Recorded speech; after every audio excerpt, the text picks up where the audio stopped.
Nah, kita juga memastikan memang dia tidak ada nafas. Ya.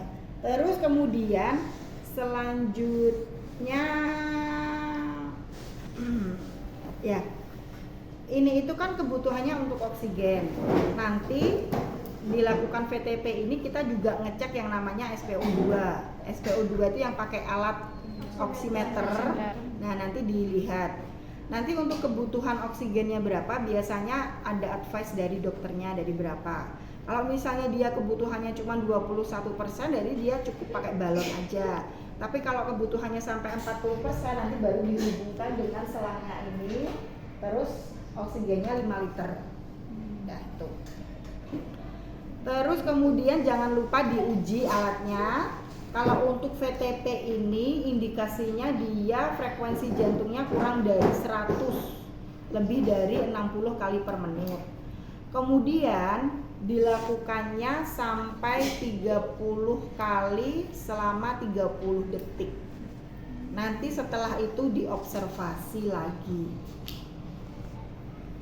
Nah, tindakan resusitasi ini kita lakukan ada ini ya, kapan harus berhenti gitu ya. Kapan resusitasi ini diselesaikan? Kalau satu, frekuensi nadinya udah lebih dari 100 kali per menit, atau penolongnya sudah kelelahan, jadi perawatnya udah kelelahan, atau alatnya, ruangannya udah siap atau bantuan sudah datang. Ya, jadi misalnya ruang NICU-nya udah siap, kemudian alat ET-nya udah siap, nah nanti diganti menggunakan alat ET. Endotracheal tube ada di tabelnya di bawah untuk pemasangannya. Jadi nanti kita nggak. Iya benar, kayak ventilator. Nanti kalau alatnya ventilatornya udah siap, nanti pakai ventilator. Gitu. Nanti sambil jalan lagi ya. Terus kemudian yang satunya nanti untuk ini kan 30 kali. Nanti caranya sekilas dulu seperti ini. Terus ini harus menutup hidung sampai mulut. Terus 3 jari kita menekan dagu. Ini diganjel biar kepala lebih bawah. 3 jari menekan dagu, ini menutup ya. Jadi gini, tangannya bentuk C. Terus ngitungnya kayak gini. 1 lepas, 2 lepas, 3 lepas, 4 lepas. Sebelumnya sudah dipastikan bahwa alatnya itu berfungsi dengan baik. Kemudian waktu pertama itu dipastikan bahwa dadanya berkembang. Atau kalau enggak, cara memastikannya boleh pakai stetoskop, didengarkan di bagian dada, benar-benar memang ada udara yang masuk ke situ gitu. Ya, kita ulang. 1 lepas, 2 lepas, 3 lepas, 4 lepas, 5 lepas, 6 lepas, 7 lepas, 8 lepas, 9 lepas, 1 lepas, 2 lepas, 3 lepas, 4 lepas, 5 lepas, 6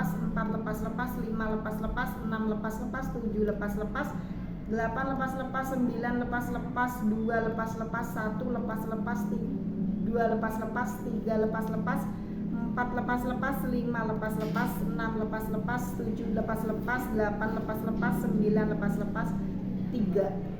Berarti totalnya 30 kali. Nah, kalau udah nanti kita observasi lanjut. Jadi itu gambarannya untuk ventilasi. Terus kemudian kalau untuk kompresi itu adalah memberikan tekanan gitu ya. Di sini tujuannya adalah biar nadinya dia kembali lagi. Untuk titik tekan kompresi itu ada di puting susu terus tengah-tengahnya. Jadi lihatnya di puting susu tengah-tengahnya. Kemudian cara kompresi itu, tapi kalau cara kompresi nggak usah diganjel ya, karena kalau diganjel nanti kita nggak bisa tekanannya. Ya, jadi ganjelannya dihilangin dulu. Terus kemudian puting susu tengah boleh kayak gini, jempol 2, yang ini di sini gini. Kalau kayak gini kan gini tuh. Ini ya. Atau kalau saya lebih nyaman kayak gini, puting susu tengah 2 jari. Itu. Kalau dewasa kan gini ya, pakai tengah-tengah ini. Nah, kalau anak dia menggunakan 2 jari kalau neonatus. Terus kemudian perbandingannya antara kompresi dan ventilasi itu 3:1. Kompresinya 3 kali, ventilasinya 1 kali dalam 30 detik juga. Jadi caranya 1 2 3 1 1 2 3 2 1 2 3 3 1 2 3 4 1 2 3 5. Itu dalam 1 detik itu meliputi kompresi 3 kali, ininya 1. Jadi cepat. 1 2 3 1 1 2 3 2 1 2 3 3 1 2 3 4 1 2 3 5 1 2 3 6 sampai 30.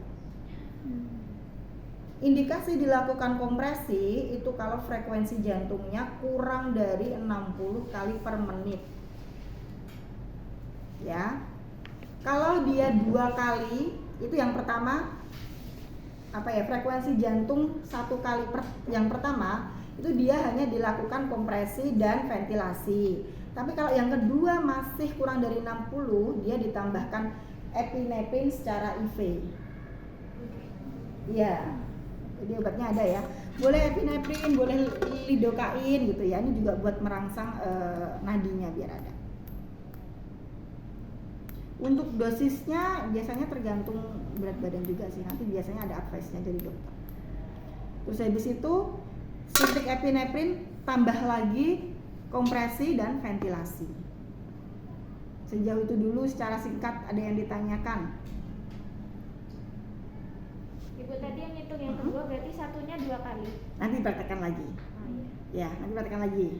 Ada lagi. Nanti praktekkan lagi lebih jelas lagi. Ini hanya secara singkat dulu. Kalau kita memberikan si resusitasi ini, ya.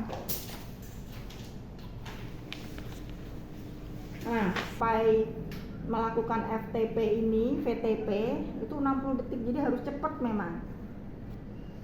Yang pertama adalah diagram alur, yang pertama adalah menjawab 5 pertanyaan. Di sini ada 3. Kalau 5-nya itu yang lengkapnya ada di tabel bawahnya. Apakah bayi bersih dari mekonium? Apakah bayi bernafas atau menangis? Apakah tonus otot baik? Warna kulit kemerahan? Apakah bayi cukup bulan?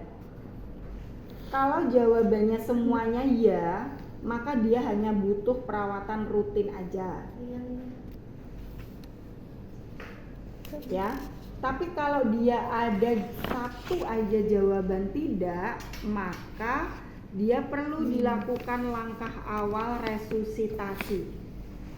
Ya. Apakah bersih dari mekonium? Mekonium itu kan warnanya kehitaman. Dicek aja di tubuhnya apakah ada lendir kehitaman dari mekonium misalnya. Oh, nggak ada. Bayi bernafas setelah lahir langsung nangis. Tonus otot baik, dia bergeraknya aktif. Warna kulitnya kemerahan, semuanya full kemerahan. Apakah bayi cukup bulan? Iya, bayinya semua cukup bulan gitu ya, cukup bulan. Akhirnya akan dilakukan perawatan rutin aja. Perawatan rutin itu apa aja? Yang pertama, memberikan kehangatan atau mengeringkan dulu aja. Dikeringkan, badannya kan penuh dengan ketuban ya. Dikeringkan. Terus ganti handuk yang basah dengan yang kering. Nah, terus sebelum persalinan itu kita sudah menyiapkan infant warmernya. Jadi sebelum bayi lahir itu infant warmernya udah dipanaskan dulu. Jangan sampai bayi udah lahir ternyata belum dipanaskan gitu ya, itu juga gawat. Jadi sebelumnya udah dipanaskan infant warmer, terus dia dipindah di infant warmer, dihangatkan, dikeringkan, kemudian posisinya miring. Kenapa posisinya miring? Biar kalau dia tersedak ketuban atau apa itu bisa keluar gitu ya. Posisinya miring sambil kita lakukan rangsang taktil. Ya. Jadi posisi miring itu adalah bagian dari membersihkan jalan nafas. Posisi miring dan dibersihkan pakai nih. Ya. Bersihkan dari mulut dulu. Suction dulu. Dah, ambil posisi miring. Terus kemudian kita rangsang taktil. Rangsang taktil itu kakinya digosok-gosok. Terus kemudian punggungnya digosok-gosok. Dah, ternyata dia berespon. boleh disentil-sentil gini, boleh, dia nangis keras. Dah, itu kalau perawatan rutin bayinya nggak ada masalah. Selanjutnya ternyata bayi ini tidak cukup bulan dan warna kulitnya tidak kemerahan. Nah, berarti dilakukan lanjutan nih. Ya, tetap dihangatkan dan dibebaskan jalan nafas. Udah dihangatkan, dikeringkan, kemudian dibebaskan jalan nafasnya dengan cara miring, kemudian suction. Warnanya tetap kemerahan. Terus kemudian kita cek frekuensi jantungnya di umbilikus. Ngeceknya hanya 6 detik aja, nanti dikali 10. Jadi langsung cepat. Ini ternyata 8 kali 6 detik. Jadi totalnya adalah 80. Maka akan dilakukan VTP. Pasang SpO2 oximeter, set di jempol, dilihat. Oke, berarti kebutuhannya 21% aja, langsung kita berikan ini oksigen, posisikan nyaman, kemudian ini diganjel, terus kemudian memastikan bahwa bisa digunakan dengan baik, terus dicek bahwa udaranya juga masuk, terus langsung lakukan selama 30 detik. 1 lepas, 2 lepas, 3 lepas, 4 lepas, 5 lepas, 6 lepas, 7 lepas, 8 lepas, 9 lepas, 1 lepas, 1 lepas, 2 lepas, 3 lepas, 4 lepas, 5 lepas, 6 lepas, 7 lepas, 8 lepas, 9 lepas, 2 lepas, 1 lepas, 2 lepas, 3 lepas, 4 lepas, 5 lepas, 6 lepas, 7 lepas, 8 lepas, 9 lepas, 3. Dah. Kemudian kita observasi lagi frekuensi jantungnya selama 6 detik. Ternyata ini malah jadi 5 kali 6 detik, jadi 50. Maka akan dilakukan kompresi dan ventilasi. Nah, terus kemudian ini dipindah, persiapan melakukan ventilasi dan kompresi. Minta bantuan satu orang. Nah, ini yang jadi leadernya adalah yang megang ventilasi, ya, VTP. Ya Mbak, maju Mbak, apa-apa diajarin kok. Terus Mbak siapa namanya? Mbak Amnesti. Kemudian akan dilakukan kompresi. Sebelumnya ditentukan titik tekannya terlebih dahulu di puting, kemudian tengah. Nah, silakan Mbak Amnesti melakukan ini. Nah, puting tengah. Kemudian selanjutnya mempersiapkan reservoirnya juga ini berfungsi dengan baik. Terus kemudian dicek juga, ini juga masuk. Kemudian langsung dilakukan kompresi dan ventilasi. Silakan Mbak Amnesti. 1, 2, 3 gitu. 1, 2, 3. Nah, 1.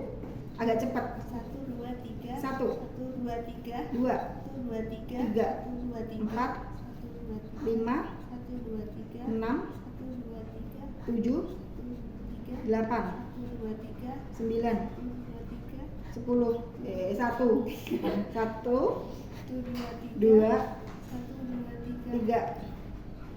Lanjut. 4, 5, 6, 7, 8, 9, 2, 1, 2, 3, 4, 5, 6, 7, 8, 9, 3.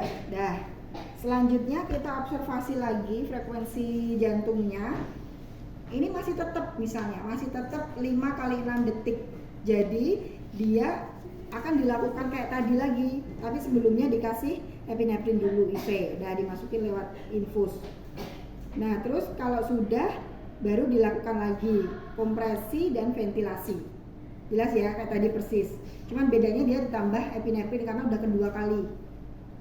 Dah, habis itu kalau udah selesai 30 detik tadi, 30 kali, baru kita lihat lagi frekuensi jantungnya. Nah, ternyata dia jadi 80. lakukan lagi ventilasi tok. Kalau ventilasi tok berarti dia diganjel sini, terus ventilasi ya. Dihentikan ketika penolongnya udah kelelahan, alat ET-nya udah siap, atau memang udah lebih dari 100 kali per menit. Habis ini dicek lagi, ternyata dia udah 110 ya, berarti dia udah selesai dihentikan. Ini nadinya udah mulai normal 110.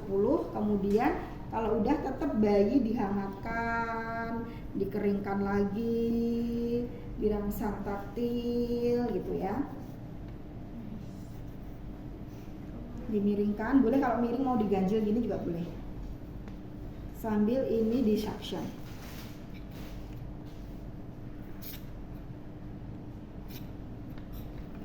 Dah di dalam box infarkt. Sudah ada yang ditanyakan?